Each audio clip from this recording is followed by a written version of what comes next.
நாம் தமிழர் கட்சி டிஎம்கேட பி டீம்னு முடிவே பண்ணிட்டீங்களா? அதுவே உனக்கு இப்பதான் தெரியுமா?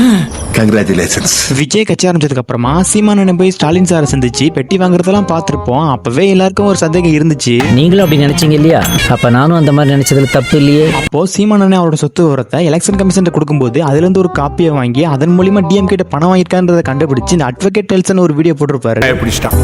எல்லாம் டெக்னாலஜி. அவரு போட்ட வீடியோவை சாட்டை துரைமுருகன் பார்த்துட்டு நெல்சனோட அப்பா அம்மாவை அசிங்கமா வஞ்சிட்டு ப்ரூஃபா காட்டுன்னு சொல்லியிருப்பாரு. எங்க அப்பா நீ பச்சையா திட்டின, எங்க அம்மாவை கொச்சையா திட்டின. அட்வொகேட் நெல்சன் சும்மா அடிச்சு விடுறாருன்னு சாட்டை துரைமுருகன் நினைச்சிட்டு வாய்க்கு வந்ததை பேசினாரு. கடைசியில சீமானுக்கு எதிராக இருக்கிற ப்ரூஃபையும் வெளியிட்டாரு. மாட்டிக்கிட்ட பங்கு. அட்வொகேட் நெல்சன் ரிலீஸ் பண்ண ப்ரூஃப் இப்ப இன்டர்நெட்ல ரொம்பவே வைரலா இருக்கு. கூடி சீக்கிரத்துல பாலிமருக்கு சுட கண்டென்ட் ரெடி ஆயிரும். டீல சூடு கம்மியா இருக்கு, அதான் சூடு பண்றேன். இதுல சோகமான விஷயம் என்னன்னா, சீமானனா அவரோட தொண்டர்கள் சொந்த நினைச்சு நாம் தமிழர் கட்சிக்காக நிறைய செலவு செஞ்சாங்க. ஆனா நெல்சன் விட்ட ப்ரூஃபை பார்த்தா சீமானனை தொண்டர்களை ஏமாத்திட்டாரோன்னு தோணுது. சார் சவுண்ட் வரலையே சார். எல்லாரும் என்ன ஏமாத்துறாங்க.